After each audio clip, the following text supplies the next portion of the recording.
Hi sir. First Vamsi గారిని అడగాలనుకుంటున్నాను. నిజంగా చాలా బాగుంది సార్, సాంగ్ కానీ ఇటీవల ఇచ్చిన ట్రైలర్ చాలా బాగుంది. కానీ సినిమా కొద్దిగా రాంగ్ టైంలో రిలీజ్ చేస్తున్నట్టు అనిపిస్తుంది. ఎందుకంటే ఇప్పుడు 2 తెలుగు రాష్ట్రాల్లో ఎగ్జామ్స్ జరుగుతున్నాయి, ఇటు పొలిటికల్ హీట్గా పెరిగిపోయింది కదా. ఈ టైంలో ఇంత మంచి సినిమాని రిలీజ్ చేయడం అంటే మీకు కొంత ఇబ్బంది అనుకుంటాగా? అంటే నాకు తెలిసి ఎగ్జామ్స్ అయిపోయినాయి అండి, ఇంటర్మీడియట్ ఎగ్జామ్స్ అయిపోయినాయి, 10th కూడా అయిపోతున్నాయి. లేదు, నిన్నటిని స్టార్ట్ అయ్యాయి. అవును, అదే అంటున్నానండి. నాకు తెలిసి 29th లోపు అయితే ఎగ్జామ్స్ అన్ని అయిపోతున్నాయి, లేకపోతే 30th 31st అవుతున్నాయి. Summer first cinema, good Friday holiday, political fever అంటే May 13 దాకా ఎలక్షన్స్ కొంచెం పుష్ అయినాయి కదండి. ఎక్స్పెక్ట్ చేసింది మిడ్ ఏప్రిల్ అనుకున్నాం, అది కొంచెం May 13 దాకా పుష్ అయింది కాబట్టి కొంచెం సమ్మర్ ఫస్ట్ సినిమాకి ఎప్పుడో అడ్వాంటేజ్ ఉంటుందని అలా ప్లాన్ చేసామండి. Okay okay. ఈ బ్యాక్గ్రౌండ్ మ్యూజిక్ చూస్తుంటే అంటే ఫస్ట్ మీరు తమన్ గారు కదా అనుకున్నది, ఇప్పుడు భీమ్స్ గారిని మార్చారంటే? తమన్ కొంచెం షెడ్యూల్స్ అవైలబిలిటీలో టైట్ ఉందని చెప్పి అందుకని మీరు అన్నట్టు రిలీజ్ డేట్ అనేసుకున్నాం కదా, March 29 సమ్మర్ ఫస్ట్ సినిమాకి రావాలని. సో అందుకని మళ్ళీ తమన్ కొంచెం బిజీగా ఉన్నారని చెప్పి ఆ షెడ్యూల్ సెట్ అవ్వక భీమ్స్కి మారాం. Okay okay. టిల్లు స్క్వేర్ తర్వాత టిల్లు క్యూబ్ రాబోతుందా మరి? వెయిట్ చేద్దాం. సిద్ధు గారు. సార్ ఇక్కడ హాయ్ సార్, కుమార్ టీవీ5. హాయ్నా. అంటే క్యారెక్టర్ డ్రివెన్ ఫిల్మ్స్ రాయటం అనేది ఒక ఛాలెంజ్. ఒక ఎక్స్పెక్టేషన్స్ రీచ్ అయిన తర్వాత మళ్ళీ దాన్ని బీట్ చేసే క్యారెక్టరైజేషన్ అదే క్యారెక్టరైజేషన్లో ఉంటుంది, కానీ కొత్తగా చూపించాలి. ఇది ఎంత ఛాలెంజింగ్ అనిపించింది అంటే టిల్లు స్క్వేర్కి? అంటే క్వైట్ ఛాలెంజింగ్ అండి, because first time part one కాదు, ఒరిజినల్ రాసినప్పుడు మేము చాలా ఫ్రీ ఫ్లోయింగ్గా రాసాం అది. అండ్ తీసేటప్పుడు కూడా చాలా ఫ్రీగా తీసాం, ప్రెషర్ లేదు, ఎక్స్పెక్టేషన్ ఏం లేదు. దాన్ని ఫస్ట్ మేము టైటిల్ కూడా సినిమాకి మీకు గుర్తుందో లేదో, నరుడు బ్రతుకు నటన అనేది ఒరిజినల్ టైటిల్ ఆ సినిమాకి. తర్వాత డీజేటీలో చేంజ్ చేయడం జరిగింది. దాట్స్ బికాజ్ ఆ సినిమా ఆ క్యారెక్టర్కి వచ్చిన రెస్పాన్స్ బట్టి ఆ టైటిల్ చేంజ్ చేసుకున్నాం. Then it became a fully character driven film like మీరు అన్నట్టు ఇందాక. ఇప్పుడు పార్ట్ 2 రాసేటప్పుడు వాడు ఆ సినిమాలోనే వాడు అంత మాట్లాడాడంటే ఈ సినిమాలో ఆబ్వియస్లీ ఇంకా అప్ చేయాలి గేమ్ అని కాన్స్టెంట్లీ ఉండేది మా మైండ్లో. So it was quite challenging అండి, to be very honest. So will see 29th Anupama garu. So hello అండి. హాయ్ అండి. టిల్లు స్క్వేర్కి వచ్చేసరికల్లా గ్లామర్ టింజ్ అనేది ఎక్కువగా కనిపిస్తుంది ఈ క్యారెక్టర్. అంటే బిఫోర్ మీరు చేసిన క్యారెక్టర్స్లో కంటే అనుపమకి గ్లామర్ టింజ్ టిల్లు స్క్వేర్తో యాడ్ అయింది అనిపిస్తుంది. మీ కామెంట్ అండి. గ్లామర్ అంటే నేను చూడడానికి అందంగా చాలా చెప్తున్నారా? ఈ అందాన్ని ఇప్పటి వరకు బయట పెట్టలేదని అంటున్నాను. మంచిదే కదా అండి, అందంగా ఉండాలి కదా. సో ఏంటి క్యారెక్టర్ ఎలాంటి ఎక్స్పీరియన్స్ ఇచ్చింది? అంటే బిఫోర్ కూడా చాలామంది హీరోయిన్స్ పేర్లు టిల్లు స్క్వేర్కి వినిపించాయి, బట్ మీరు ఫైనల్ అయ్యారు. క్యారెక్టర్తో మీ జర్నీ ఎలా అనిపించింది? అంటే ఇది నేను కెరియర్లో చేసిన one of the most special characters అని చెప్పొచ్చు. I love you two guys అలా చెప్పొచ్చు.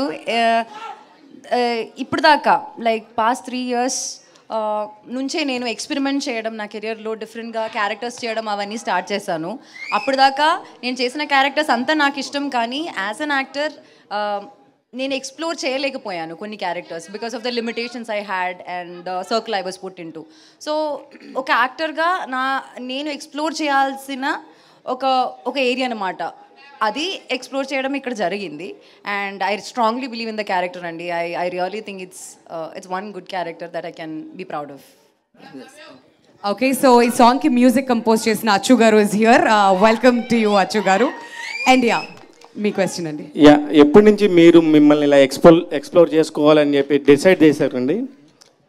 ఎక్స్ప్లోర్ అంటే యాజ్ అన్ యాక్టర్ ఫస్ట్ నుంచి ఉందండి, కానీ నేను చేస్తున్న సినిమాలు గర్ల్ నెక్స్ట్ డోర్గా ప్రతి సినిమాలో ఒకే క్యారెక్టర్ చేసి నేను కొంచెం బోర్ అయ్యానండి మధ్యలో. తర్వాత లాక్డౌన్ టైంలో నేను చాలా వరల్డ్ సినిమా ఎక్స్ప్లోర్ చేశాను. మధ్యలో నేను యాజ్ అన్ యాక్టర్ నేను ఏం చేయాలని అనుకున్నానని రియలైజేషన్ వచ్చింది. సో పర్ఫార్మెన్స్కి స్కోప్ ఉన్న క్యారెక్టర్సే నేను ఇప్పుడు చేస్తున్నాను. జస్ట్ ఫర్ ఎ హీరోయిన్ ఆ పేరు కోసం నేను ఒక సినిమా అయితే కమిట్ చేయను. అందరూ అనుకుంటున్నారు సిద్ధు వల్లే అనుపమ ఇలా మారిపోయింది, సిద్ధునే చేంజ్ చేశాడు మొత్తం అనుకున్నాను. మంచిదే కదా అండి, మీరు గ్లామరస్ అంటున్నారు, అంత బ్యూటిఫుల్ అంటున్నారు, మంచిదే కదా. థ్యాంక్స్ సిద్ధు. మల్లిక్రామ్ గారు, యాక్చువల్లీ ఒక సినిమా ఏదన్నా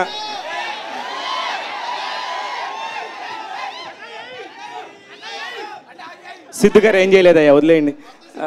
మల్లిక్ గారు మాట్లాడు సార్. ఒక సినిమా ఏదన్నా కనుక ఒక సినిమా ముందు వస్తే చాలా ప్రెజర్ ఉంటుంది సార్. అట్లాంటిది అసలు ఏ ఎక్స్పెక్టేషన్స్ లేకుండా వచ్చిన డీజే టిల్లు ప్రపంచం అందరూ కూడా ఇప్పటికీ ఆడుతున్నారు, పాడుతున్నారు. దాని కంటిన్యూషను మీరు ఫస్ట్ దానికి మీరు డైరెక్షన్ కాకుండా సెకండ్ మీరు చేస్తున్నప్పుడు చాలా ప్రెషర్ బిల్డ్ అవుతుంది. దాన్ని ఎలా మెయింటైన్ చేస్తున్నారు సార్?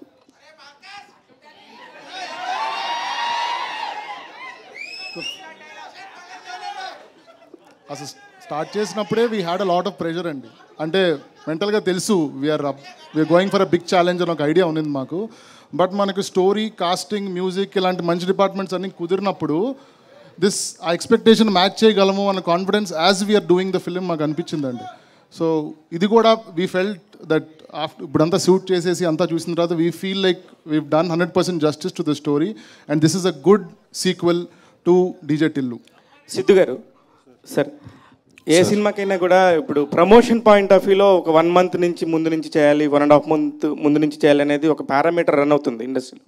కానీ టిల్లు స్క్వేర్ టైంకి వచ్చేసరికి చాలా ముందు నుంచి కూడా ఒక్కొక్కటి గ్లిమ్స్ లాగా వదులుకుంటా జనాల్లో అందరిని అలా పట్టేసేలా చేశారు. దానికి ముందు నుంచి ఒక ప్లాన్ ఏమైనా ప్రిపేర్ చేసుకున్నారు ఇట్లానే చేయాలని, లేకపోతే దీనికోసం ఏంటిది? లేదు సార్, అస్సలు అలా ఒక ప్లాన్ చేసి స్ట్రాటజీ లాగా చేయలేదండి సార్. క్వశ్చన్ అడిగారు మీరు.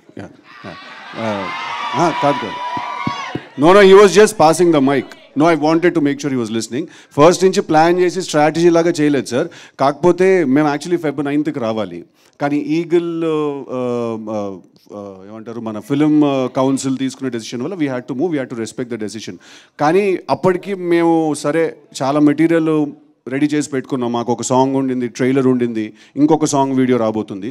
వీఆర్ లైక్ అప్పటికి ఇంకా చంపేస్తారేమో ఏదో ఒక మెటీరియల్ వదలకపోతే అని ఆ ట్రైలర్ ఆల్రెడీ కింద రాస్తున్నాడు సార్, ఇంకా చూడం పో, మాకు అవసరం లేదు, నువ్వు రాకపోతే చంపేస్తాం, ఈ టైప్లో ఏవో కింద జరుగుతున్నాయి సార్.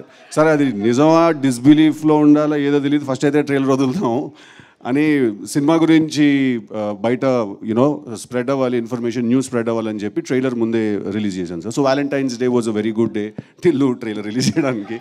సో అందుకు we release it on that day sir. Sir Siddhu garu sir, అంటే లేట్ అవటం వల్ల కూడా మీకు ఇంకా బెటర్మెంట్ ఈ అవుట్పుట్ తీసుకురావడానికి ఏమైనా యూజ్ అయిందా ఈ లేట్ అవటం కూడా? అంటే సార్ ఇప్పుడు అది ఎంత లేట్ అవుతుందో మేము అంత దాన్ని కెలుగుతూ ఉంటాం సార్. దాన్ని అది ఎంత లేట్ అవుతుందో ఒక ఫిక్స్డ్ టైం పెట్టుకొని ఒక ప్రోడక్ట్ చేస్తే డెఫినెట్లీ దాంట్లో కొన్ని ఫ్లాస్ ఉంటాయండి. బయటకు వచ్చినప్పుడు ఏ ప్రోడక్ట్ కూడా పర్ఫెక్ట్గా ఉండదు. కాకపోతే మీరు నన్ను ఇంకో 3 నెలలు వదిలేస్తే నేను ఇంకో 3 నెలలు చేస్తాను సార్. నేను మధ్యలో షూటింగ్ అయిపోయింది అనుకుని హెయిర్ కూడా కట్ చేసేసాను సార్. తర్వాత 3 కొత్త సీన్లు వచ్చాయి, చైనా నుంచి విగ్ తెప్పించాను సార్, మళ్ళీ షూట్ చేశాను సార్. మళ్ళీ 6 నెలల తర్వాత అనుపమ మళ్ళీ డేట్లు ఇస్తుంది సార్, మళ్ళీ ఇంకో 3 సీన్లు షూట్ చేస్తాను సార్. సో అది నెవర్ ఎండింగ్ సార్ ప్రాసెస్ అది. బట్ లేట్ అవ్వడం వల్ల అవుట్పుట్ బెటర్ అయిందంటే డెఫినెట్గా అయింది సార్. నాగవంశి గారు, మీరు మంచి సినిమాలు తీస్తున్నారు, కాన్ఫిడెంట్గా వస్తున్నారు, బట్ మీ సినిమాలకి ఇన్ఫ్లుయెన్స్ చేస్తూ కాస్త మీ సినిమాలను దెబ్బేసే ప్రయత్నాలు ఇంతకుముందు కూడా జరిగాయి. ఈసారి మీరు ఎలా సిద్ధంగా ఉన్నారు ఈ సినిమా విషయంలో అలాంటి వాటి మీద?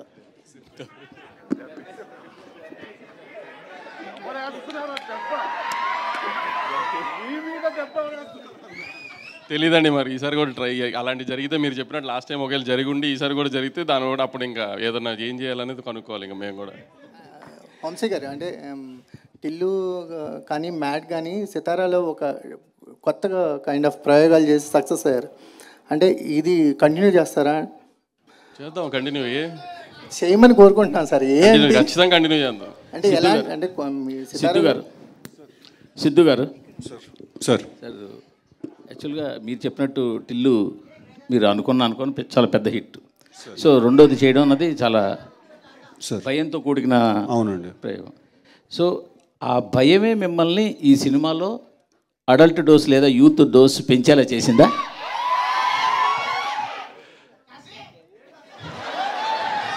సార్ అలా కాదు సార్. ఇప్పుడు ప్రతి సినిమాకి ఒక నేచర్ ఉంటుంది sir. Firstly I strongly disagree with the phrases that you have used, adult dose or youth dose. రెండు వాడా ఏంటంటే ఇంకో డోస్ ఏంటండి? Youthful dose. Youthful dose correct sir. Adult dose is wrong sir, youthful dose is correct sir. Right. రెండు వాడా.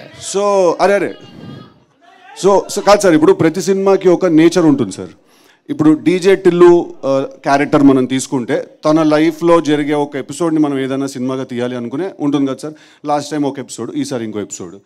ఇప్పుడు DJ Tillu అనేవాడు ఎలా బిహేవ్ చేస్తాడు, ఆ క్యారెక్టర్స్కి as a writer also for the film ఒక డిమాండ్ ఉంటుంది సార్ ఆ క్యారెక్టర్కి.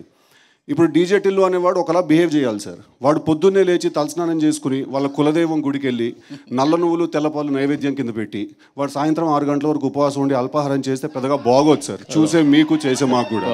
ఆ క్యారెక్టర్కి కొన్ని బౌండరీస్ ఉంటాయి సార్, వాడు దాంట్లోనే ఉండాలి సార్. మీరు యూత్ డోస్ ఎక్కువ ఉందంటారు సార్, అదే యూత్ డోసు వాడు ఎంత మోసపోయాడు అనే దాంట్లో కూడా ఉంటుంది, వాడు ఎంత బాధపడ్డాడు అనే దాంట్లో కూడా ఉంటుంది, వాడు మనసు ఎంత గట్టిగా విరుగుతుంది అనే దాంట్లో కూడా ఉంటుంది సార్. అదే youth dose. So sir romance చేస్తేనే మనసు విరుగుతుంది సార్. సో ఫస్ట్ అది చేసిన తర్వాత you can move on to that. So అన్ని విషయాల్లో ఈసారి డోస్ చాలా హైగా ఉండబోతుంది సార్. నేను అనేది దిల్లు క్యారెక్టర్ పార్ట్ 1కి పార్ట్ 2కి చాలా తేడా ఉంది కదా అంటున్నాను. టిల్లు క్యారెక్టర్లో ఏం తేడా లేదు సార్, బట్ వాడు ఉన్న కథలో చాలా తేడా ఉంది సార్. వాడు కలిసిన మనిషిలో చాలా తేడా ఉండబోతుంది సార్. తను కలవబోయే తన ఫీమేల్ కౌంటర్ పార్ట్ని తో ఉండే జర్నీలో చాలా తేడా ఉండబోతుంది సార్. సో ఈ తేడాంతో అనుపమాలు వచ్చిందంటారు ఏంటండి? ఈ తేడాంతో అనుపమాలు వచ్చిందంటారు. అదేనండి, కంప్లీట్లీ న్యూ క్యారెక్టర్ తనది. కంప్లీట్లీ లిల్లీ అనేది it's a fresh character, fresh characterisation ఉంటుంది తనకి. సో టిల్లు అనేవాడిని తీసుకెళ్ళి లాస్ట్ టైం చిన్న స్కూటర్తో గుద్దించాం, ఈసారి లారీతో గుద్దిస్తే ఎలా ఉంటుందా అని. So bigger problem, bigger world చేసామండి అది. సార్ నాగవంశీ గారు, సార్ ఇది యాక్చువల్గా చాలా ఎక్సలెంట్ డేట్ మీకు దొరికింది. ఎందుకంటే లాస్ట్ 2 months 3 months నుంచి సరైన సినిమా అనేది థియేటర్లోకి రాలేదు. రెండోది మీ ఎలక్షన్స్ వెనక్కి వెళ్ళడం కూడా చాలా పెద్ద అడ్వాంటేజ్. పైగా సెలవులు కూడా స్టార్ట్ అయిపోయి ఆల్మోస్ట్ 1-2 తప్పించి. బట్ ఇప్పుడు ఇండస్ట్రీలో పాన్ ఇండియా సినిమాలు అనేవి రావడం వల్ల పెద్ద బ్యానర్లన్నీ కూడా క్యాష్ క్రంచ్ ఎదుర్కొంటూ సినిమాలు తగ్గించుకుని ఏదో ఒక ప్రాజెక్ట్ మీద గట్టిగా నిలబడి ఉన్నాయి.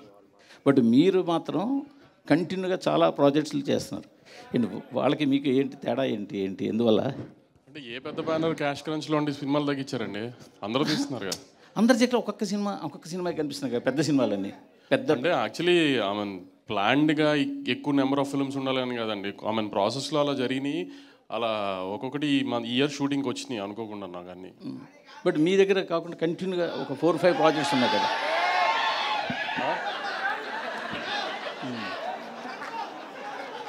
చెప్పండి. మీ దగ్గర 4-5 ప్రాజెక్ట్స్ ఉన్నాయి కదా. ఈ మిగతా ఏ బ్యానర్లోనూ అన్ని ప్రాజెక్టులు పైప్ లైన్లో ఉండొచ్చు కానీ ప్రొడక్షన్లో లేవు. అదే అంటున్నానండి, కొన్ని పైప్ లైన్లో ముందున్నవి సెట్కి ఈ టైంకి వచ్చినాయి కరెక్ట్గా నాకు మీరు అన్న టైం.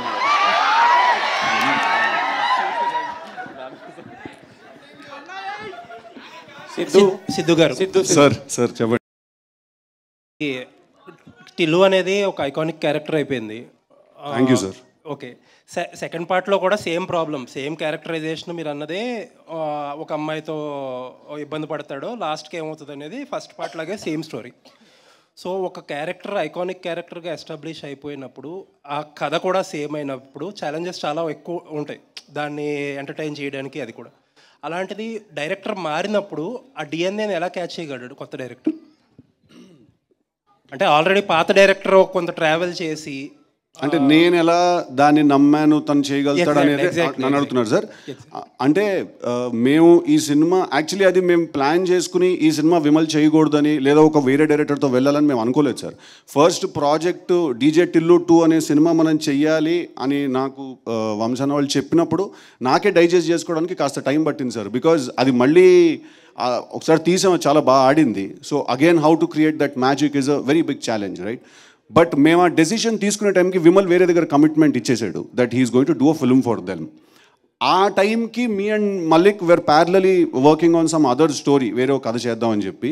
సో అప్పుడు నేను Malik we had a conversation and we decided that you know తన సెన్సిబిలిటీస్ అవన్నీ కూడా అంటే ఇప్పుడు క్యారెక్టరైజేషన్లో పర్ఫార్మెన్స్ దగ్గరకు వచ్చేసరికి సమ్ వాటర్ క్యారెక్టరైజేషన్లో పర్ఫార్మెన్స్ దగ్గరకు వచ్చేసరికి probably it comes from me and all of that. But ఒక సెన్సిబిలిటీ ఉంటుంది కదా సార్, తను ఇలా మాట్లాడాలి, ఇలా బిహేవ్ చేయాలి, ఈ కథలో ఇలాంటి పాయింటర్స్ పడాలి అని. ఆ సెన్సిబిలిటీస్ అన్ని డిస్కషన్లో Malik also has the same sensibility. అందుకు we were comfortable going ahead with him sir. Okay, posters మీరు రిలీజ్ చేసిన పాటలు కానీ ట్రైలర్స్ కానీ టీజర్ కానీ చూసాక అనుపమ గారుని ఎలా ప్రజెంట్ చేస్తున్నారనే ఐడియా అందరికీ వచ్చేసింది. ఆబ్వియస్లీ కొంచెం ఆ రెస్పాన్స్ కూడా అర్థమవుతుంది మీకు. But when you have first conceived this idea, చాలామంది చాలా డిఫరెంట్గా అనుకున్నారు. ఎందుకంటే ఆవిడ ఇందాక చెప్పినట్టు she's doing girl next door characters, ఒక డిఫరెంట్ చాయిస్ అని అనుకోవాలి. అప్పుడు ఎవరిది ఐడియా అసలు ఆవిడని క్యాస్ట్ చేయాలని? అంటే ఫస్ట్ ఒక క్యారెక్టర్ రాసుకున్నాం సార్ మేము. అప్పుడు ఎప్పుడు డిసైడ్ చేసుకోలేదు సార్, వీళ్ళనే పెట్టుకోవాలి లేదా అనుపమాని తీసుకుని ఇలాంటి క్యారెక్టరైజేషనే చెయ్యాలి అని ఏమి అనుకోలేదు సార్. మేము ఒక క్యారెక్టరైజేషన్ రాసుకున్నాం సార్. అదంతా రాసుకున్న తర్వాత ఆ క్యారెక్టరైజేషన్కి కొన్ని రిక్వైర్మెంట్స్ ఉన్నాయి. కాస్టింగ్ వైజ్ ఆలోచిస్తే ఎవరు ఈ సినిమాలో హీరోయిన్గా ఉండాలి అంటే డే 1 నుంచి we're very clear that Anupama is suppose to be the girl in this film. So అలా తీసుకుని ఎలా అనుకున్నారు? ఎందుకంటే ఆవిడ అప్పటిదాకా చేసిన క్యారెక్టర్స్ అన్ని డిఫరెంట్. అంటే ఎవరికి వచ్చింది ఐడియా ఫస్ట్? మాకు అందరికి కాదు అరే ఆగురా భయ్ కాదు, మేము అందరం కూడా యాజ్ అ టీమ్, ప్రొడ్యూసర్ ఉంటారు సార్, డైరెక్టర్ ఉంటారు, మాకు చిన్నబాబు గారు ఉన్నారు, మేము అందరం ఉన్నాం as a team. We all thought Anupama suits the characterisation perfectly. Sir ఇప్పుడు అనుపమ ముందెప్పుడు ఇలాంటి రోల్స్ చేయలేదు కాబట్టి అలా కొత్తగా చేయిద్దాం అని అనుకోలేదు సార్. సార్ ఇప్పుడు Anupama is an actress sir, she's a bloody good actress. That she's a bloody good actress అండి ఆ అమ్మాయి. మేము 3 పేజీల సీన్ లొకేషన్కి తీసుకెళ్ళి అక్కడ ఇంకో 3 రాసినా కూడా 5 నిమిషాలు మొత్తం పట్టేసుకుని చేసేస్తుంది sir. So when she's a good actor, తను ఇలాంటి రోల్సే చేయాలి అలాంటి రోల్సే చేయాలి అనే కన్ఫైన్మెంట్ ఎప్పుడు మనం చేయకూడదు సార్, ఇంతే చేయాలని. She should do more roles, she should do more kind of characters, and like she said indaka, she wanted to explore. Tanu kuda appudu point of time lo aa same mindset lo undi. So we were like, sir ippudu aa role lo Anupama kaakunda inka vere A heroine ఉన్నా కూడా అలాగే చేస్తాను sir cinema. ఎవరి కోసమో సినిమాని మార్చాను sir, ఆ సినిమాకు ఒక రిక్వైర్మెంట్ ఉంటుంది సార్, నేను కూడా ఆ సినిమా కోసమే పనిచేస్తున్నాను sir. So we had to follow that. Vamshi గారు